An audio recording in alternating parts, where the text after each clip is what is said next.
Jireenya kee keessa ammoo sii baheera shi. Bay sokki.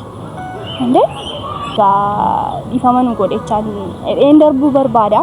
Garuu yaa kana boodatti waan nuti wajjin jiraachuu qabda.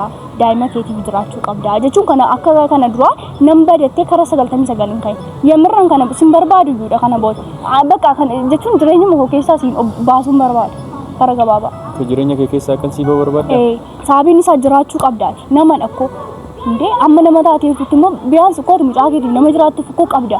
Waan ofii yaaduu qabda. Gaafa baduuf kaatu waan ofii akkam taati. Alli koo inni ishee keessaa akkam taate yaaduu qabdi. Sababiin isaa makkoo ji'a muraasa ta'e mucaa kee jaan arguudha. Ikkoo akkati immoo daa'ima argachuu barbaaddu hin beektamu. Jaalala mucaa akkati qabdi. Kana hundumaatu jiru baduuf wanti si yaachisu jiru. Kana booda baqqaatii of taatee jiraachuu qabdi. Isti ofiif jiraadhu mee guutuu bakka sanas fileetanis is jammaran jettu baga gammadinaan hin jettu. Yaa dhugaa gammadeen jira. Yaa beekaa nu fiddee dhufuu keetiif atta abbummaa furattee itti gaafatamummaa furattee nu fiddee dhufuu keetiif dhugaa baay'ee galatoomi. Yaa gatiin keenya irraa beeknamu. Maaliin akkas nama gatii walirra godhatus taanee irra jechuudha. Ashamaa kan jirtu nagaa keessanii nagaa kudha waaqa galatu. Arra dhugaa baay'ee gammadaa jira. Istiimdi keessanii baga gammaddeedhaan meel tokkicha. Naan jedhaa daqiiqaa muraasa isinii kenneera. Naan jettanii dhugaa irra baay'ee tokkoon gammadaa jira. Yaa sababan gammadaa jiru hin beektu. Viidiyoo guutuufaa dhufaa jiranii gadhiisanii turanii agartanii fedhee yaada beekaan argameera bakka baay'ee tokko natti toleera gammachuu guddaa tokko keessan jira dhugaa baay'ee tokkoon gammadaa jechuun bakka maal jedhee isin ibsu jechaan dhaba jechuudha. Amma sa'aatii kanatti gammachuun koo narra darbee jecha dhabeen jiraanii. Na hundi keessanii isinis bakka gammadanii yaa namoonni baay'een keessan dhiphachaa turtanii naga gaafachaa turtanii dhiphatanii warri naalu bilaa turtanis immoo gama kanaatiin dhugaa guddaa galatoomaan isiniin jedha. Na bakka har'a dhugaa yaa gammadeera hin jedhe garuu yaa gammachuun koo isiniin aarsu gaafa naaru aartu na ammoo guutuu waameen jiran tokkoffaa sababa waameeruuf isanii bakka isin dhiphatinaa jedhee bilisummaas manatti dhoowwee ofii isaatiif qofaasaa itti abbummaa furatee itti gaafatamummaa furatee dhaqee beekanaa fidee dhufee bakka baay'ee tokko galateeffachuudhaaf akkan itti gammadee jiru itti himuudhaaf waameen jira. Inni lammaffaa immoo egaa wanti kun illee xiqqoo isin aarsuus danda'an anis na aarsa. Garuu immoo dirqama sababiitiif kana duratti yaa'u jireenya kee keessa hin galu jedhee gidduutti kun ta'e naan isa barbaacha gaafa naqee namoonni baay'een keessan ati garaan kutattu ati minaaminaan jechaa turtanii amma waan hunduma isaa sirraa kaasee seera toora gaggalchaa deemuun barbaade jechuudha. Jechuun dhugaa dubbachuudhaaf beekaa nagarreen bakka beekaan manatti goree jira immoo jala darbeen bee yaa'u galuu sababan beekuuf jechuudha guutuu arguudhaaf. Yaa akkuma isinitti meeqa kana duratti sirraatiin adda baay'eetti meen ture keessaa gaafa inni baduuf ka'u sababiin baduu isaati sababii kootiif osoo hin taane sababii fileetaniitiif sababii sirraa adda bu'uu fedhee fi inni koo durumaayyuu dubbatee ture seenaa irraan adda baanaan jireenya hin qabu dhiyaasee ture naan hin jedhina. Jechuun narraati adda beekoo jiraachaa ture ji'a meeqa jiraate narraati adda bee na akkas naan hin jedhina akkas isinitti hin fakkaatina jechuun waa dhugaa isinitti fakkaachuu danda'a gaafa inni akkas jedhu dhugaa dhee isaatiitti lullee adda baanutti yaa waan isis jechuun bakka hin danda'a nama malee jiraachuu hin danda'a ammas immoo numa malee jiraachaa jira yoo gartaniitu ta'e dheengadda ankoof kan kee boodatti deebina minaaminaan jechaa ture. Innaa bakka amma waa tokko murteessee jechuudha. Jechuun jireenya keenya irratti murtii qabaachuu qabna. Tokkoffaa immoo waliif yaaduu qabna hundumti keenya iyyuu akka namummaatti akka nama tokkotti gaafan dhaabadhee yaadu waan ofiin hin jirti. Gatii baay'ee itti kaffaltee amman kaffaleen caalaa kaffalaa jirti isheen immoo biyaansi isheen nama lama taatee kaffalaa jirti hangaruu qofaa qoon gatii jaalalaaf jedhee amma kana kaffalaa ture. Amma garuu bakka waan tokko dhaabadhee yaade beektanii utuu ana ta'ee utuu natu sa'aatii kanatti uffatee rakkina mana kanaa keessa darbeeti waan ofiinaan istu laata guutuu jedhee yaade. Dhugaa gaafa bakka ishee buusee ilaalu utuu ana ta'eeti naan istu laata dheen yaade. Naa dhiisti immoo dhugaa dubbachuudhaaf jechuun bakka nama rakkina namaa jaallatu miti sirriitti ilaalee madaalee bira ga'ee gaafa ilaalu bakka amma wal bira turre keessatti bakka rakkinni kee rakkina koodha. Kana booda si biran jira safaanan jira adda addaan baanu akka obbolaatti akka waan hundumaatti wal bira jira wal gaggaafanne ergi waadaa walii galeeti bakka taa'ee yaade na baay'ee ulfaataadha. Jechuun namni kamiyyuu akkuma nani dhukkuba koo keessatti kolfachaa bakkeedhaan kolfa akkuma kana isheenis bakka namni kamiyyuu koo akka abbaa manaa isaa bira namni gahu barbaadu. Dhugaadha egaa maaliif akkasitti asiifis koo abbaa manaa keedhaatti seena wanta kana dhiisii daftee murteessinii naan jechuu dandeessu. Dhugaadha abbaa manaa koo ture. akkuma agartan si'a meeqa garaagara baananii walitti deebi'aa turre bakka al meeqa adda adda baananii murteessinee adda adda baanii ammas immoo garuu hin beektu jibbaaf osoo hin taane gaarii yaadurraan kan ka'edha. Gaafa gaarii yaadettee nama hamaatti ooftaan aan jechuu dandeessu. Garuu immoo akkas miti. Jechuun asumarraatii kaasee yoon jireenya koo kana sirreessaa deeme malee isaati akkasitti itti fufeennaan guutuunis qullaa buusaa akkuma kana rakkin namas nu biraan ofa jechuudha. Amma garuu biyyaansi akkaataan itti bakka waan ofiif dhiphachaa ture agartanitti ni akkaataan itti mucaa isaatiif dhiphachaa ture. Too amma bakka mucaan isaa jira bakka yeroo inni jedhamsa isheetis immoo dhiyaachaa jiraanii isheen inkibikaabeen barbaachisaa akka isaan mana tokko keessa nagaadhaan jiraatan hin barbaadu. Tokkoffaa sababii irraa adda bu'uu kootiin utuun hin jiru ta'eeti waan fileetanii hin jirtu natti hin fakkaatu. Sababiin isaa yoo agartanitti ta'e yeroo baay'ee bakka seenaan asiin baatee seenaan asiin buutee seenaan guutuu achirra dhattee seenaan akkas taate seenaan tirra naaf adda baafatti. Innaa ani hin jiru taanaan waan jirtu natti hin fakkaatu jechuun illikii makootiif waan jaalalaa isaa qabee natti fakkaatu. Innaa wanti kun immoo dhiisa jechuun mucaan kun ammas keessatti iddoo dhaabbatu dhabe jechuudha. Achiitii ani asiitii dhufee guutuu ati baduu biraan ga'inii akkasidha. Isheen immoo achiitii seenaa bira lammatuma ga'in immoo kamtan seenaa biraan ga'anii. Nama mucaan kun gidduu kanatti maraachuu danda'a. Mucaa isaatiif jiraachuu qaba. Nama jiraatuuf nama baay'ee qaba bakka. Namni kamiyyuu immoo sababa wal jaallateetiif wal faana jiraachuu qaba. Mana tokko keessaa yookiis immoo tokko ta'uu qaba wanti jedhamu sijjamar hin jiru. Namni wal jaallataa wal dhiisa bakka. Wal fuudhanii walii haa jiru miti nuuni immoo maaf jechuun bakka wanta kana gochuun qaba dee sababa yaade. Ofii kootti murteessee yoo agartanitti ta'e bilisummaanis immoo na gorsaa ture. Egaa waan kamirrayyuu immoo wanti maatii ofii caalu hin jiru. Maatiin koo kana dura irratti baay'ee guutuu jaallatu turanii kabaju jechuun gaafan jedhu jireenya isaa wajjin jalqabe keessa seenuun barbaada. Bakka asinum tachumatti xumuradha asintu bor kan waliiti minaamin bilisummaan dhugaa dubbachuudhaaf akka guutuu wajjin itti fufuudhaaf waan inni hin godhin hin jiru.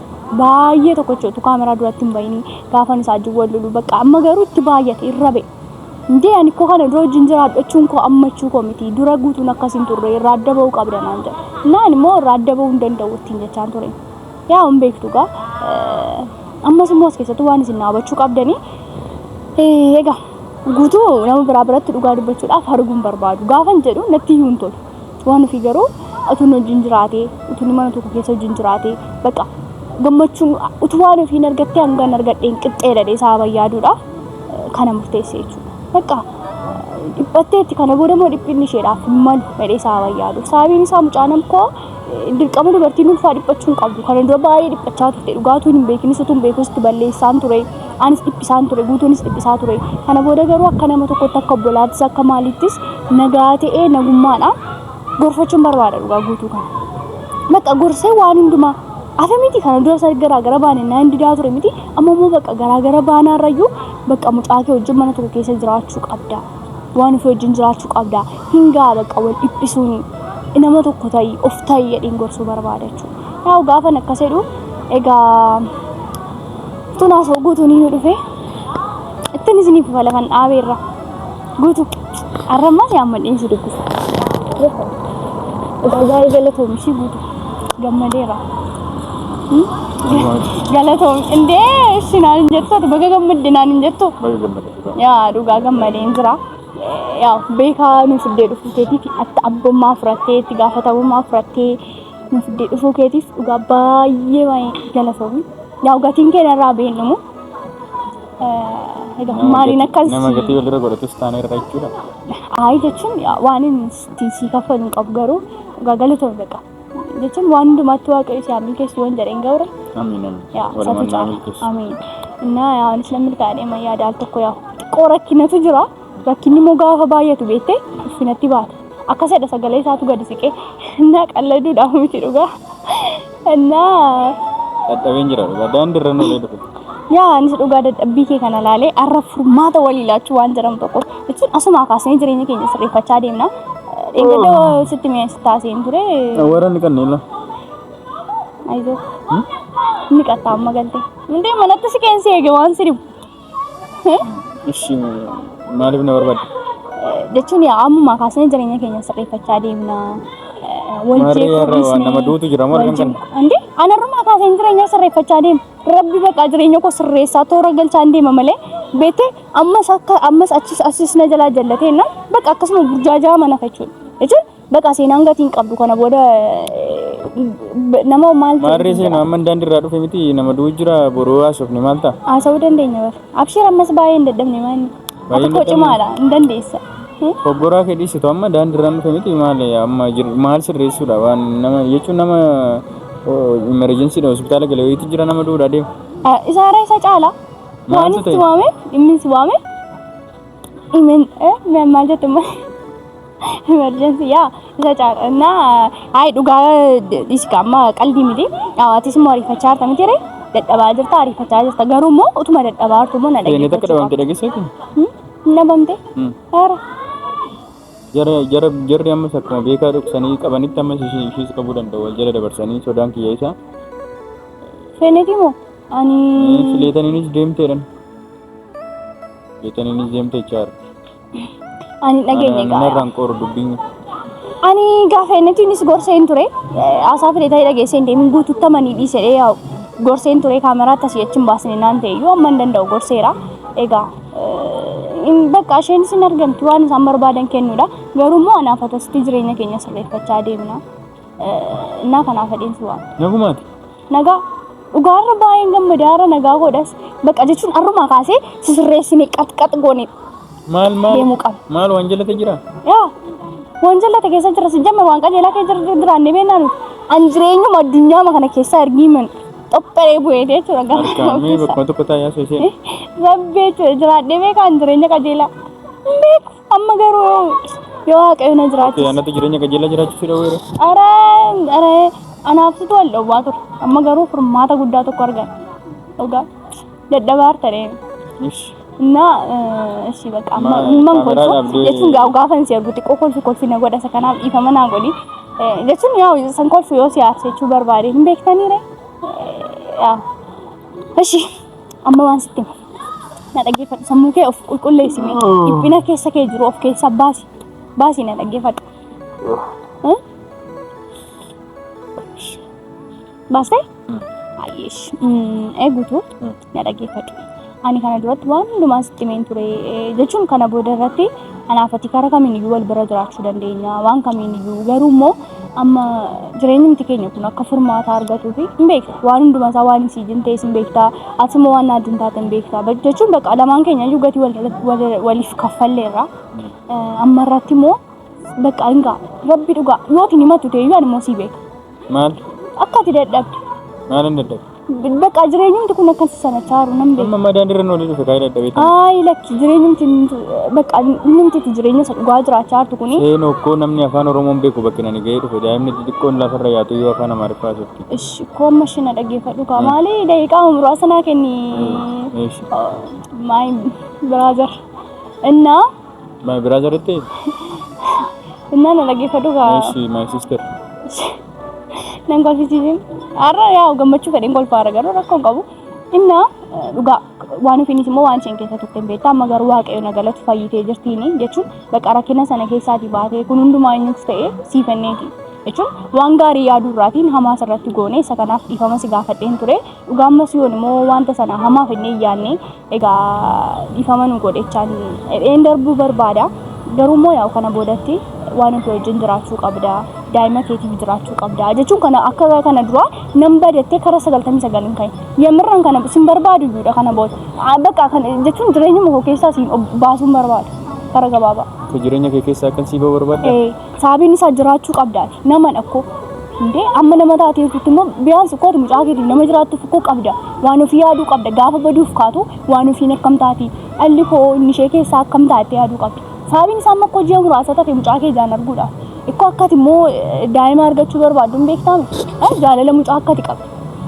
kana hundumaatu jiru baduuf wanti si yaachisu jiru kana booda bakka ati of taatee jiraachuu qabda isti ofiif jiraadhu mee guutuu bakka sanas fileetanis si jammaran hin jiru taana akka fileetanii hin jirre nan beeka sababiin isaa si jammar isheen immoo si waan tokkoon sitti hima guutuu fileetanii si jaalattee osoo hin taane illikii makootti kattee si bira dhufaatti garuu immoo gaafan si biraa deeme iyyuu yaa'u jaalalli ishee ittisa baay'atu ittisa qannasu garuu ofirraa kutuu qabda ishee Baqa jireenya mataa keetii jiraachuu qabda kana booda. Anis immoo jireenya kee keessa akka duraa sana seenee ba'ee kana booda baqa cirraashuma kana booda garuu immoo asumatti waan sitti moo qabu waan ofiin alatti nama tokko wajjin jiraachuu hin qabu. Sababiin isaa siifattee dhiphina kam keessa dabarteetti siifattee mucaa kana garaa keessatti baattee dhugaa rabbi akkasitti nan ilaalin akkasitti na ilaaltu garaan na jibbadhis yaada kootu bittinna waan yaadee dhufe inni harkaa badaati sirra dhuman dhaggeeffadhu innaa baqa dhugaa kana booda waan ofii wajjin jiraachuu qabdu mana tokko jiraachuu qabdu waliif jiraachuu qabdu hundee isaa sooftiisheen ture sitti haasoftiisheenis dhugaa baqa maal jedheen sitti maa baqa of ta'uu qabda waan adda biraa tokko hin jiru baqa fileetanii biras hin gahin na biras hin gahin kan fileetanii nan ilaallatamu immoo dhufee guutuu bira hin gahin naan jettee turte dogoggora dhufee si bira gaa yaa dhugaa wanti walitti nufi waan baay'eetu jira kanaafidha ammoo kana booda yaa yoo walitti dhufne iyyuu yookiin dhageessan oduu ana dhageessanii maal taasi na dhageeffatu dhagaan ture ammoo dhugaa rabbi obboleessa koo caalaa haadha ishee na deessee caalaa siinin dhagaa ture garuu immoo deemee maal ta'e namaan keenyaaf dhukkubbii fide jireenya nuti jiraachaa turre beektee guutu wal dhukkubsuu wal aarsuu ati na inaarsuuf kunoo axxee ofii keetti rakkina guddaa tokko fudhattee dhufte. Amma maal barbaadda seena? Waa tokko miti kana booda akkati waan ofii wajjin jiraattu hin barbaadi garuu as keessatti na waan sitti na dhageeffadhu qaaliku. Dadhabeen jira. Na dhageeffadhu. Salphumatti seena. Na dhagee asa dhimma bannaati na xumursiisi dhugaa ganaan beekaa bira dhaqee gammachuu ani waaruu barbaadaa jiru dhugaa rabbi ani baay'een dadhabaa ture kasaabin dadhabee filaa mana keessa ta'anii cannaqamuun iyyuu baay'ee nama dadhabsiisa dhugaa ani hin galtu moo akkam taatu dhibaa dhibbachaa ture innaa waan ofiin alatti immoo durba tokko biran ga'e sumaaf iyyuu barumsisii ta'u ishee maajjin taa'e mana keessa nama tokko biran ga'e kamirreena እኔ በበኩሌ ደስ አይለኝ ደሞ አነ ፊስቲስ ሞንቶሉ እና ዋን ፊን ለት ዱበ ተቆ ብራን ጋይኒ ሼማ ጅንጅራጩ አንስራት ይመነታ ተመጅረኛ ኮከሳ በየተንቲ ባይ ሲንጀሬ ረጋሩ ሞ ነገር ሳቢኒ ሰዋን ፊኖ ቦሌቲ ኮዳ ሰዋን ፊን ተታሰፍቶ እንዴ ማለት ነው ሲዋን ፊን ሰነ ዋን ፊን ተታሰፍ ኢነ ረኮን ቀብ ዋን ፊን ሳሰፍቶ አብኑን ሳሰው እንደኮን ቀብ ገሩ ዋን ፊን ለት ነመ ተቆ ጅንጅራጩ እንቀብ ሳቢኒ ሳኮ ሲፈቴረ ጅረኛ ኮከሳ በየተንቲ jireenya koo keessa baatee jireenya koo keessa bakka jireenya kee keessa si baatee inna jireenya koo keessa baatee yommuu mucaa kee wajjin dirqama jiraachuu qabda ni koo kan jireenya kee keessa baaruuf koo kan mucaa kee wajjin jiraachuu jireenya koo keessa baay'ee naan jette seenaa jireenya kee keessa ammoo si baay'ee rashi sokki ende bakka kanu ajiraatu mucaa sajjina jiraatu animmoo egaa iree koon barbaadda carraa koo hawa yaa'u hanqoocaaf kan laattiin immoo cululleen hin fuudhanii waan akkasiisaa bayyaa daaruufi anu koonuma ta'a